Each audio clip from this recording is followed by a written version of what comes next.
யார் எதிரணியிலே போட்டியிடுகிறார்? இந்தியா கூட்டணியின் சார்பாக அன்பு சகோதரி திருமதி கனிமொழி கருணாநிதி அவர்கள், முத்தமிழறிஞர் கலைஞர் அவர்களின் புதல்வி,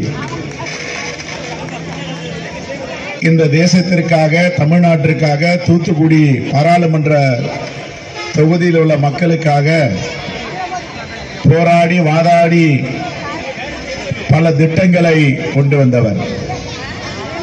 ஆனால் எதிரணியிலே நிற்பவர்கள் யார்? ஒரு அணி பாஜக, இன்னொரு அணி அதிமுக. தமிழ்நாட்டினுடைய உரிமைகளை பறித்தவர்கள். தூத்துக்குடி என்றாலே ஞாபகத்திற்கு வருவது ஸ்டெர்லைட் ஆலை. அந்த ஸ்டெர்லைட் ஆலையை மூடுவதற்கு எவ்வளவு நாம் போராடினோம், எவ்வளவு போராட்டங்களை நடத்தினோம் என்றதை நீங்கள் அறிவீர்கள். ஆனால் கொடுத்த வாக்குறுதிகளை எதையும் நிறைவேற்றாமல் வாக்கு கேட்க வருகிறார்கள். இதுதான் இன்றைய நிலை. கம்யூனிஸ்ட் கட்சியின் பொறுப்பாளர் தோழர் சீனிவாசன் அவர்களை, நகர இந்திய கம்யூனிஸ்ட் கட்சியின் செயலாளர் திருமதி சரோஜா அவர்களை, விடுதலை சிறுத்தைகளின் மாவட்ட செயலாளர் முருகன், என்னென்ன வாக்குறுதியை 10 ஆண்டுகளுக்கு முன்பு மோடி கொடுத்தார் என்று உங்களுக்கு தெரியும். என்ன ஒரு முறை பிரதமர் ஆக்குங்க, ஒருவருடைய வங்கி கணக்கிலையும் 15 லட்சம் ரூபாய் போடுவார். யாருக்காவது வந்திருக்குங்க 15 லட்சம் ரூபாய்? வரல. மாசம் மாசம் வங்கி மேலாளர் கிட்ட, மேனேஜர் கிட்ட, சார் மோடிஜி 5 லட்சம் போட்டாரான்னு கேட்பாங்க. ஒரு ஆசை தான். இவ்வளவு பெரிய மனிதன் வாக்குறுதி கொடுக்கார, ஏமாத்து வரா, பொய் சொல்லுவாரா, பிரதமர் வேற ஆயிட்டார், எப்படியாவது வாக்குறுதியை நிறைவேற்றுவார். 6-7 மாசம் வரவே இல்லை. அம்மா அது வரதான் தெரியல. பேங்க் மேனேஜர் கையை விரிச்சிட்டார். உடனே என்ன பண்ணாங்க, சரிப்பா நாங்க தவறு பண்ணிட்டோம், போட்ட காசை கொடுத்துரு, அக்கௌண்ட்டை கேன்சல் பண்ணுன்னு கேட்கிறாங்க. போட்ட காசுக்கெல்லாம் போயிடுச்சு. எங்க போச்சு? மினிமம் பேலன்ஸ் மெயின்டைன் பண்ணணுமா. மோடிஜி இப்படி ஆணை. 2000 ரூபாய் 3000 ரூபாய் போட்டு வங்கி கணக்கை திறந்தவங்க எல்லா காசும் மோடிஜி எடுத்துட்டார், நம்ம போட்டார். 2 கோடி பேருக்கு வேலை வாய்ப்புன்னார், கொடுத்தாருங்களா? இருக்கிற வேலை வாய்ப்பும் போயிடுச்சு. பெட்ரோல் டீசல் விலையை பாதியா குறைப்பேன். கேஸ் விலை காங்கிரஸ் ஆட்சியில, அன்னை சோனியா காந்தி தலைமையில் நடந்த ஆட்சியில 420 ரூபாய் 2014ஆம் ஆண்டு முடியும் போது அதையே பாதியா குறைப்பான். இவ்வளவு பெரிய மனிதர், இவ்வளவு பெரிய வாக்குறுதி கொடுக்கிறாரு, போடுங்கடா ஓட்டுன்னு போட்டாங்க. இப்ப 1000 ரூபாய் கிட்ட இருக்கு கேஸ் சிலிண்டர் விலை. எவ்வளவுமா? 1100. பாருங்க, நான் கம்மியா சொல்லிட்டேன். 420 பாதியா குறைப்பேன்னார் காங்கிரஸ் ஆட்சியில. 420 ரூபாய் அதிகமான விலை, என்ன ஒரு முறை வாய்ப்பு கொடுங்க பாதியா குறைக்கிறேன். ஆனா 220 ரூபாய் குறைப்பாருன்னு எல்லாரும் எதிர்பார்த்தாங்க. 1000 ரூபாய் 1100 ரூபாய் கொண்டு போயிட்டாரு. எந்த வாக்குறுதியாவது கொடுத்ததை நிறைவேற்றி இருக்கிறாரா? இந்திய பொருளாதாரம் அமெரிக்க பொருளாதாரத்துக்கு நிகரா போவன்னார். இப்ப எங்க தாய்மாரெல்லாம் நிக்கிறீங்க, பெரியவர் நிக்கிறாங்க. கணக்கு பார்த்தா ஒவ்வொருத்தர் தலையிலையும் கடன் சுமை, இவர் ஆட்சிக்கு வந்த பேரு 1,50,000 ரூபாய் நம்ம கழுத்துல கத்தி வச்சிருக்காரு. 1,50,000 லட்சம் ரூபாய் கடனாளியா இருக்கிறோம். உலக வங்கியில கடன் வாங்கியிருக்காரு. இந்த ஆட்சி வேண்டுமா? தமிழ்நாட்டுடைய உரிமைகள் 1 ரூபாய் வரி பணத்தை இங்கிருந்து அனுப்பினோம்னா 29 பைசா தான் கொடுப்பேன்றார். அதையும் சரியா கொடுக்கிறது இல்ல.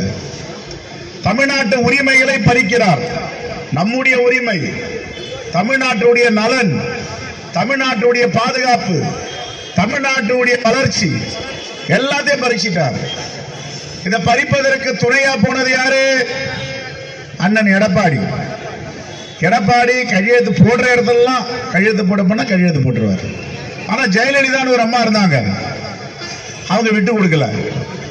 உதய மின் திட்டத்துல கையெழுத்து போடணும் ஜெயலலிதா அம்மையாரை வலியுறுத்தின உடனே நான் போட மாட்டேன், அதுல கையெழுத்து போட்டா மின்சார வாரியம் உங்க கட்டுப்பாட்டுக்குள்ள வந்துடும், அப்ப மின்சார கட்டணம் ஏறிடும், என்னால கட்டுப்படுத்த முடியாதுன்னாங்க.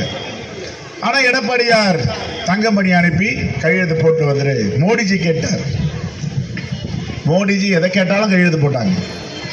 இப்ப மின் கட்டணம் ஏறி போச்சு. இதற்கெல்லாம் யார் காரணம்? கொடுத்த வாக்குறுதியை நிறைவேற்றவில்லை. ஆனா தமிழ்நாட்டில் ஒரு ஆட்சி நடக்குது, நம்முடைய தோழமை கூட்டணி ஆட்சி. நம்ம எல்லாம் கூட்டணியா நின்று வெற்றி பெற்றிருக்கோம். என்னென்ன வாக்குறுதி கொடுத்தார் முதலமைச்சர்? கொடுத்த வாக்குறுதியை 80 விழுக்காடு நிறைவேற்றி விட்டார் 2 ஆண்டுகளில். என்ன வாக்குறுதி? முக்கியமான வாக்குறுதி. 1000 ரூபாய் கொடுப்பேன் வந்தானார். கொடுத்தாரா இல்லைங்களா? 1000 ரூபாய் வந்துட்டு இருக்கு. நகர பேருந்துல உரிமை பயணம், விடியல் பயணம், டிக்கெட் வாங்க வேண்டியதில்லை செஞ்சார். கொரோனா பெருந்தொற்று காலத்தில் 5000 ரூபாய் கொடுங்க வீட்டுக்கு வீடுன்னு கேட்டார். எடப்பாடி 1000 ரூபாய் கொடுத்தார். இவர் ஆட்சிக்கு வந்தார், 4000 ரூபாய் 2 தவணையா 2000 கொடுத்தார். கொடுத்தாரா இல்லைங்களா? கொடுத்தார். சொன்ன வாக்குறுதியை நிறைவேற்றினார். சொல்லாத வாக்குறுதியை கொடுக்கல. எண்ணம் எழுத்தும் குழந்தைங்க எல்லாம் பள்ளி கல்வியில பின்தங்கி இருக்காங்க கொரோனா பெருந்தொற்று காலத்தில். எண்ணம் எழுத்தும், இல்லம் தேடி கல்வி, மக்களை தேடி மருத்துவம், இன்னுயிர் காப்பும் 48, புதுமை பெண் திட்டம், நான் முதல்வன் திட்டம், உங்கள் தொகுதியில் முதல்வர் திட்டம். அதற்கு பிறகு பெருந்தலைவர் காமராஜர் அவர்கள் மதிய உணவை கொண்டு வந்தார்.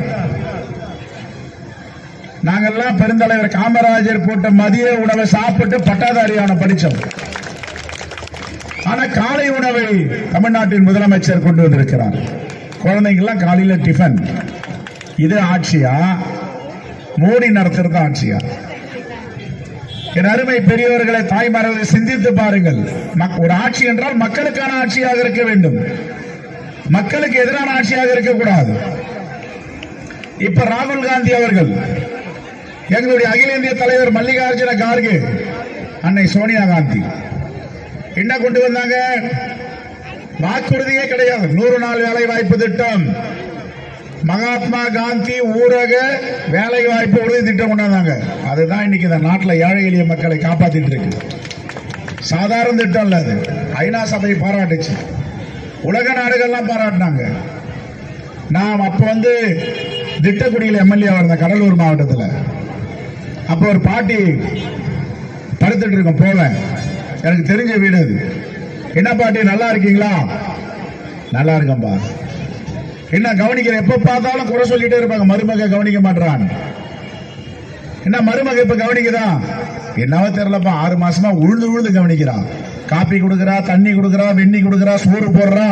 என்ன திடீர்னு மாற்றான்னு? இங்க பாரு, நான் கட்டிங்கிற புடவை 120 ரூபாய் புடவை, கீஞ்சிலாம் இருக்கா. ஆனா சோனியா காந்தி அம்மா கொண்டாந்தாங்க பாரு 100 நாள் வேலை. நான் போயிட்டு 2 சொம்புல மண்ணள்ளி போட்டுருவேன், எனக்கு 140 ரூபாய் கிடைக்கும். எல்லாத்தையும் முடிஞ்சு வச்சிருக்கேன். சேலையோட விலை 120 ரூபாய், சாலையில முடிஞ்சு வச்சிருக்க பணம் 10,000 ரூபாய்க்கு மேல. இதுதான் பொருளாதார மாற்றம், மக்களுக்கான ஆட்சி. அன்னை சோனியா காந்தி கொண்டு வந்த 100 நாள் வேலை. இந்த பணம் புடவை ஃபுல்லா முடிஞ்சு வச்சிருக்கனால மருமகளுக்கு மாமியார் மீது மரியாதை ஏற்படுது. ஓ, நம்ம வயசான காலத்திலேயே நம்ம மாமியார் சம்பாதிக்கிறாங்க, பணம் ஈட்டுகிறார். இப்படிப்பட்ட உலகத்திலே புகழ்பெற்ற திட்டத்தை கொண்டு வந்தவர் அன்னை சோனியா காந்தி, காங்கிரஸ் உடைய ஆட்சி. ஆனா இவர் என்ன கொண்டு வந்தாரு? வேலை வாய்ப்பு இல்ல. 2 கோடி பேருக்கு வேலை வாய்ப்பு கொடுக்கணும், இருந்த 2 கோடி பேருக்கு வேலை வாய்ப்பு போயிடுச்சு. இப்ப அறிவிப்பு செஞ்சிருக்காங்க. நேற்றைய தினம் தூத்துக்குடி மாவட்டம் கோவில்பட்டியிலிருந்து பிரகடனப்படுத்துகிறோம். எங்க தாய்மார்கள் எல்லாம் நிக்கிறீங்க.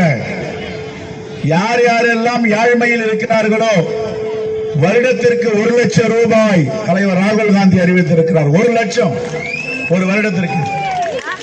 ஏற்கனவே நம்முடைய முதலமைச்சர் தளபதி அவர்கள் அண்ணன் மு.க. ஸ்டாலின் மாதம் 1000 ரூபாய் கொடுக்கிறார்.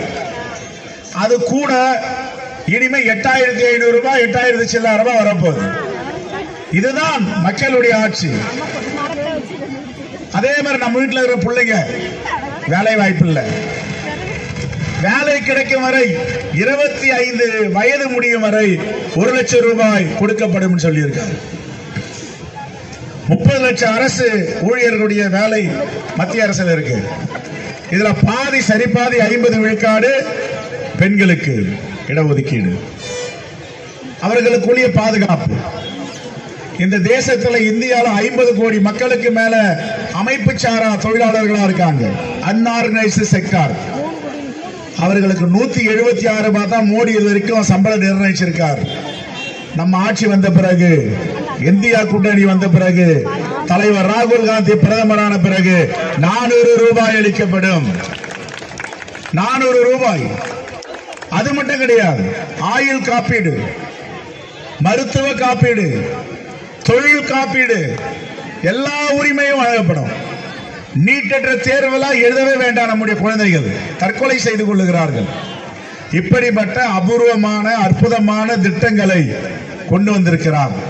ஒரு திட்டத்துக்கு பெயரே மகாலட்சுமி திட்டம். 1 லட்சம் ரூபாய் வருஷத்துக்கு.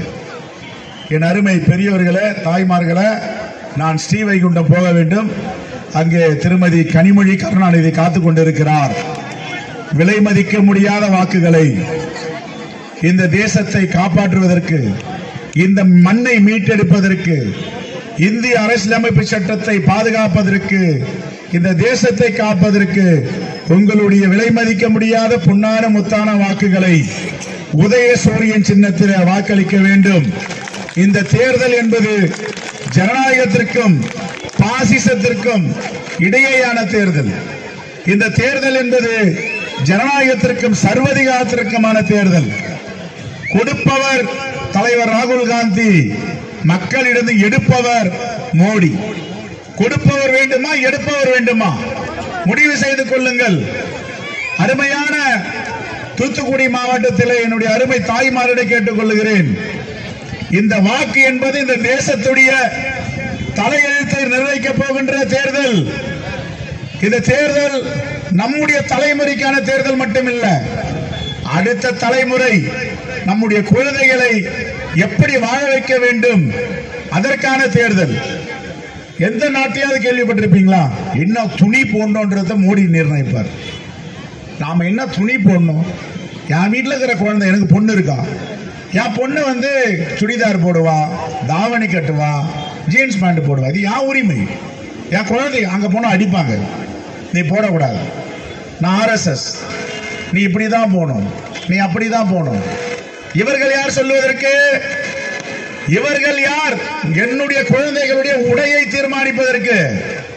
நான் கறி சாப்பிடுவேன், ஆட்டுக்கறி சாப்பிடுவேன், எனக்கு என்ன கறி வேணுமோ சாப்பிடுவேன். ஆனா இதை சாப்பிடக்கூடாது. சாப்பிட்டா அடிப்பானுங்க. ஆகவே இப்படிப்பட்ட சர்வாதிகாரிகளை வீழ்த்த வேண்டும் என்றால் கனிமொழி கருணாநிதிக்கு உதயசூரியன் சின்னத்தில வாக்களித்து தூத்துக்குடி மக்களுடைய வாழ்க்கை முன்னேறுவதற்கும், தூத்துக்குடி மக்கள் தலை நிமிர்ந்து இருப்பதற்கும், இந்த தேசத்தை பாதுகாப்பதற்கும், இந்த நாடை விடுதலை பெறுவதற்கும், அரசியலமைப்பு சட்டத்தை காப்பதற்கும் உதயசூரியன் சின்னத்தில வாக்களிங்கள், வாக்களிங்கள் என்று உங்களுடைய பொற்பாதங்களை தொட்டு கேட்டு விடைபெறுகிறேன். நன்றி, வணக்கம், ஜெய்.